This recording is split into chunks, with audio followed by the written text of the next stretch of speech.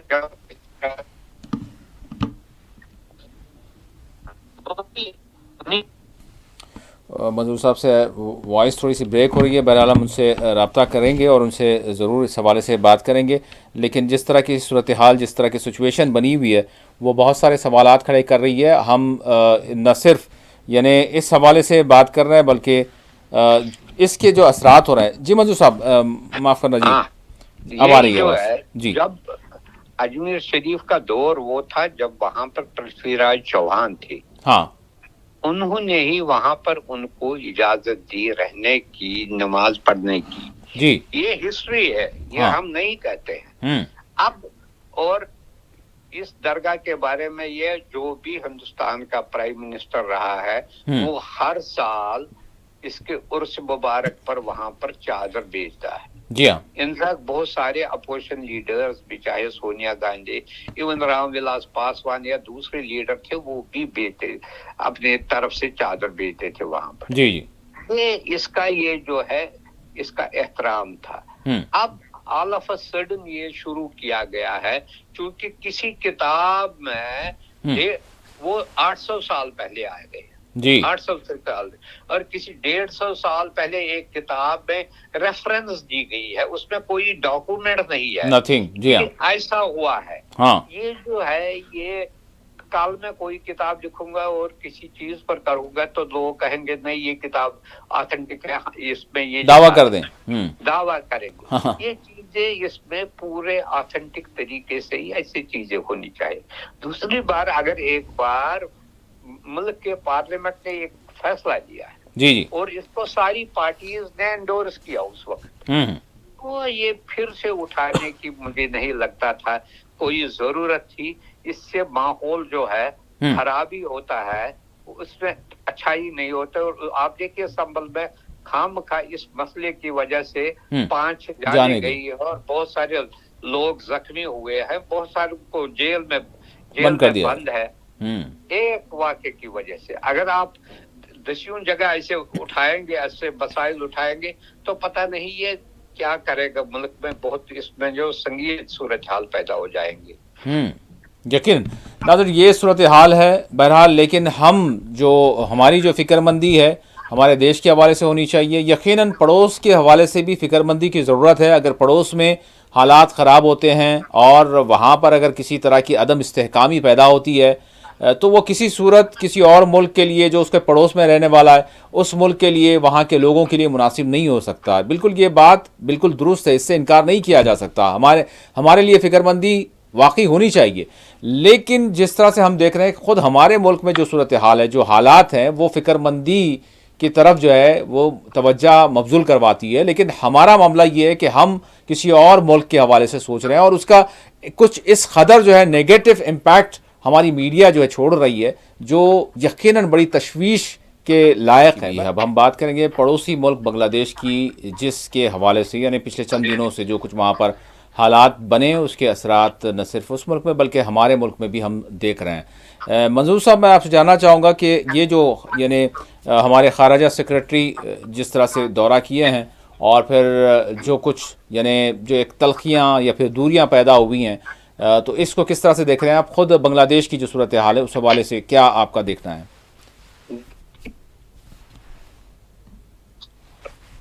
جی منظور صاحب.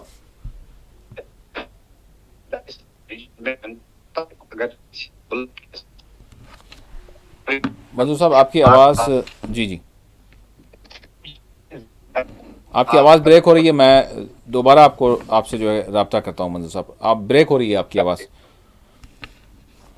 ناظرین یقیناً ہم منظور صاحب سے بات کریں گے، لیکن جس طرح کا ابھی یعنی سلسلہ چل رہا ہے اور اس کے ساتھ ساتھ جو جی منظور صاحب، ہندوستان اور بنگلہ دیش کے درمیان جو تعلقات ہیں سب سے زیادہ خوشگوار رہے ہیں. ہاں، خاص کر اس ریجن میں اگر انڈیا کے تعلقات دوسرے نیبرنگ کنٹریز کے ساتھ دیکھا جائے تو اس کے بارے میں صرف بنگلہ دیش ہی واحد کنٹری تھی جس کے ساتھ بہت اسٹرانگ اور اسٹریٹجک ریلیشنز رہے. ہاں اور ان تعلقات کو جب شیخ حسینہ وہاں پر تھی 20 سال کے تعلقات میں بہت بلندیوں پر آ گیا. جی لیکن ساتھ ہی ساتھ شیخ حسینہ نے وہاں پر جو ایٹروسٹیز کی لوگوں کے خلاف، وہاں پر 2 الیکشن کیے جس میں اپوزیشن نے کبھی پارٹیسپیٹ ہی نہیں کیا، اور جس سے بہت سارے ویسٹرن کنٹریز بھی اس کے خلاف ہو گئے تھے.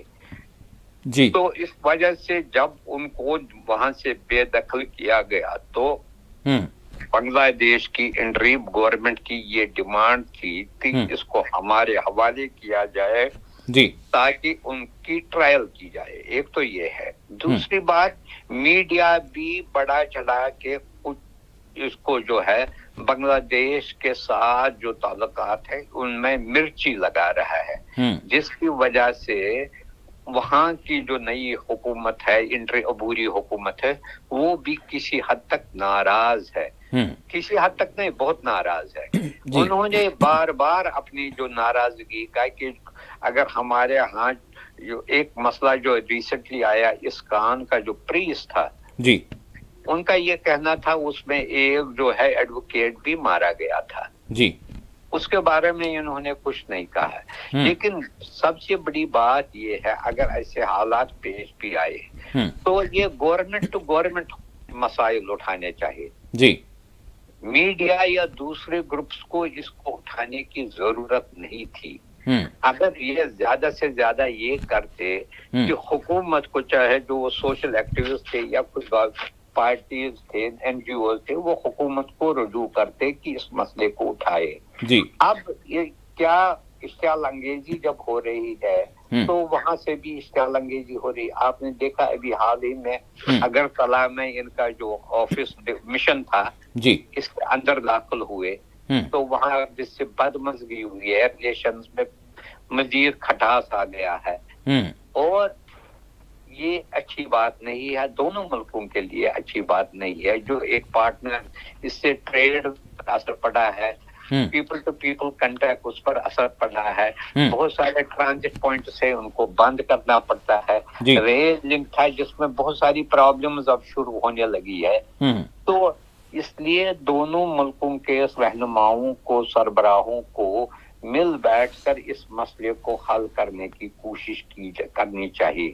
یہی بہترین طریقہ ہے کہ تعلقات کو پھر سے ریسٹور کیا جائے. جو ان کے خدشات ہے، جو ان کے جو ڈیمانڈس ہے، ان کو جو جائز ڈیمانڈ ہے ان کو بھی ایڈریس کیا جائے، اور انڈیا کی طرف سے جو بھی ڈیمانڈس ہے انٹریم گورنمنٹ پروفیسر یونس کی جو ہے ان کو بھی دیکھنا چاہیے. ان کا یہ کہنا ہے کہ وہ کہتے ہیں کہ ہمیں لیبل کیا جا رہا ہے. یہ ہمارے ہاں وہاں پر جو ہے مائنارٹیز کو بھی بہت سارے رائٹس ہے، ان کو یہ نہیں کیا ہے. لیکن اکے دکے واقعات جو پیش آئے جس کی وجہ سے لارج بلو اپ کیا جا رہا ہے مسئلے کو. جی حکومت کو چاہیے، خاص کر چونکہ ہم ہندوستان ایک بہت بڑا ملک ہے ریجن میں، اس کو چاہیے کہ اس مسئلے کو خوش اسلوبی سے ایڈریس کرے، اور جو تعلقات میں اگر تلخیاں آئی ہے ان کو دور کرنے میں لیڈنگ رول ادا کرے. یقین یہاں پر ناظرین ایک سوال یہ بھی پیدا ہوتا ہے. بہرحال ہم کسی بھی معاملے کو، یعنی بیرون ملک سے، باہر سے، کہیں سے بھی اگر کوئی چیز، یعنی جو ہمارے اندرون ملک کے معاملات ہیں اس میں اگر کوئی کسی طرح کا بیان آتا ہے تو ہم اس کو سختی سے مسترد کر دیتے ہیں. بالخصوص اب جہاں تک اقلیتوں کا معاملہ ہے تو دیکھیں بنگلہ دیش میں ہمارے جو ہے وفد جاتا ہے، اور پھر ایک یعنی ایک ہم یہ کہہ سکتے ہیں کہ ایک پریشر ہم جو ہے بلٹ اپ کر رہے ہیں، پریشر جو ہے ان پر دباؤ بنا رہے ہیں. لیکن کیا ہمارے پاس جس طرح سے بہت سارے سوالات اٹھے کہ جو اقلیتوں کے ساتھ جو کچھ معاملات چل رہے ہیں، اس حوالے سے اگر کوئی آنا تو دور کی بات ہے، اگر کوئی کہیں سے سوال بھی کرتا ہے یا پھر کوئی بیان بھی دیتا ہے تو ہم اس کو سختی سے مسترد کر دیتے ہیں. تو یہ کس طرح کا فرق ہے، اور اس سے ہم کو کیا سیکھنا چاہیے اور کیا دیکھنا چاہیے؟ یعنی یہاں پر ایک بہت سارے سوالات کھڑے ہوتے ہیں کہ کیا ہم کسی اور سے سوال کر سکتے ہیں؟ کوئی ہم سے نہیں کر سکتا. تو یہ وہ چیزیں ہیں جس کو دیکھنے کی ضرورت ہے اور بہت ساری چیزیں اس میں واضح ہو جاتی ہیں. اب میں منظور صاحب یہ جاننا چاہوں گا کہ اس کے اثرات کئی ایک یعنی طریقوں سے ہو رہے ہیں. اب جموں کی میں بات کروں آپ سے تو جموں میں باضابطہ طور پر بھاجپا کی جانب سے یہ مطالبہ کیا گیا ہے کہ یہاں پر جموں میں بہت سارے بنگلہ دیشیوں کو اور میانمار کے روہنگیاؤں کو بسا دیا گیا ہے. ان کی بستیاں بس گئی ہیں باضابطہ طور پر. ان کو یعنی بنیادی سہولیات ان کو فراہم ہو رہی ہیں. وہ کیسے کیا گیا, کس نے کیا, کس نے لایا, کس نے ان کو بسایا, سی بی آئی کی تحقیقات ہونی چاہیے. یہ آج کی خبر ہے. دیکھیے یہ میانمار کے لوگوں کے بارے میں پہلے بھی اس کے بارے میں جو ہے شکایتیں آئی ہے, لیکن جو بھاجپا جو مطالبہ کر رہے انہی کی حکومت تھی, انہی کا جو لیفٹیننٹ گورنر یونین ٹیریٹری تھی, گورنر راج تھا, انہی کی حکومت تھی. ان کو اگر 8 سال تقریباً 2018 سے لے کر 2024 تک وہی لیفٹیننٹ گورنر کے پاس سارے اختیارات تھے تو اس معاملے کو اٹھانا چاہیے تھا. اب جب 1 مہینہ بھی نہیں ہوا نئی گورنمنٹ کو آنے سے, جس کے پاس پاورز بھی نہیں ہے ابھی تک, جو ہے بزنس کے بارے میں جو ہے نا کہ کس کے پاس کیا محکمہ رہے گا وہ ابھی الاٹ بھی نہیں ہوا جی, تو وہ حکومت کیا کرے گی. اور بیسیکلی یہ جو ہے یہ سیکورٹی ریلیٹڈ مسئلہ ہے, وزارت داخلہ کا مسئلہ ہے, جو گورنمنٹ آف انڈیا نے پہلے ہی کہا ہے کہ یہ لیفٹیننٹ گورنر کے ہاتھوں میں رہے گا. بہتر ہے کہ بھاجپا کو یہ معاملہ لیفٹیننٹ گورنر کے ساتھ اٹھانا چاہیے. یہی وہ اگر وہ تھے نا, آپ کو خود پتا ہے 2018 میں وہاں پر گورنر رول لگ گیا جی, تو ان سالوں میں کئی بات بھی نہیں کی انہوں نے. ہاں جی, ہاں جی, اگر وہاں پر رہتے ہیں وہ وہی رہتے ہیں جیسے پہلے کہیں رپورٹ آیا ہے جن کو یونائٹڈ نیشنز کی طرف سے ریفیوجی سٹیٹس دیا گیا ہے. جی جی, یہ مسئلہ پہلے آیا تھا لیکن بنگلہ دیش کے بارے میں کبھی نہیں آیا, یہ میانمار کے بارے میں آیا. جی ہاں, ابھی بنگلہ دیش بھی کہہ رہے ہیں میانمار کے روہنگیا یعنی جو ہیں ان کے ساتھ بنگلہ دیشیوں کا بھی ذکر کیا جا رہا ہے کہ وہ بھی یہاں پر آ کر بس گئے ہیں, اور ان کو لا کر بسانے والے کون ہیں اس کی تحقیقات ہونی چاہیے. تو افسوس کس طرح کا ماحول. 2014 سے بی جے پی وہاں حکومت میں رہی. 2014 میں وہ میجر پارٹنرز تھے. محبوبہ مفتی کی حکومت میں ڈپٹی چیف منسٹر تھا, ان کا اسپیکر ان کا تھا, ہر ایک چیز انہی کے پاس تھا. تو آج تو 10 سال ہوئے نا, 10 سال میں یہ بہت کچھ کر سکتے تھے اس معاملے. یقین. منظور صاحب اب ہم رخ کریں گے سیریا کا. سیریا میں جو تبدیلی رونما ہوئی ہے, یعنی کل اگر صبح سے دیکھیں ابھی تک یعنی جتنا وقت گزرا ہے تو اس میں دمشق میں جب داخل ہو رہے تھے تو اس وقت کی جو باتیں تھی, تبصرے تھے, جو اندازے تھے, جو رپورٹس تھی, اور ابھی تک جو وقت گزرا ہے, تو کس طرح سے آپ صورتحال کو دیکھ رہے ہیں شام کی منظور صاحب؟ کیونکہ دیکھیے یہ سب سے بڑی بدقسمتی ہے. آپ دیکھیے جی, پہلے اسرائیل نے لبنان میں حزب اللہ کی قیادت کو کمزور کیا, ان کو ایک ایک کر کے مار ڈالا, حماس کی قیادت کو مار ڈالا. اب بشار الاسد چاہے وہ ڈکٹیٹر تھا یا کچھ تھا, یہ ان کے خلاف تھا, یہ بھی ختم ہوا. اب ہر جگہ جو ہے اسرائیل کے جو بارڈرز اسٹیٹس ہے ان میں بے چینی اور وہاں پر انریسٹ ہے. یہ بہت ایک خطرناک بات ہے اور ہر ایک کو سوچنا چاہیے کہ اس کے اثرات کیا ہے. دوسری بات جو ہمیں دیکھنا ہے جی, یہ سارا ایڈوانٹیج اسرائیل کو جاتا ہے. اگر آپ نے دیکھا ہوگا جب سے بشار الاسد بھاگ گیا ماسکو, تو انہوں نے جو گولان ہائٹس پر 2 زون جو تھا نا, بفر زون, جی ہاں, بفر زون, اس کو اپنے قبضے میں لیا اور کہا یہ ٹیمپرری ہے اس وجہ سے تاکہ حالات کو سٹیبل ہے. اب دیکھیں آلریڈی اس علاقے میں تباہی تھی, بربادی تھی, اور اس پر جو سیریا کا یہ جو ہوا, کیا اس سے وہاں پر پوری طریقے سے امن آ جائے گا اس خطے میں؟ مجھے نہیں لگتا. مجھے لگتا ہے حالات ایسے ہی ہو جائیں گے جیسے لیبیا میں ہوا, جیسے عراق میں ہوا. چونکہ ہو سکتا ہے سیریا کے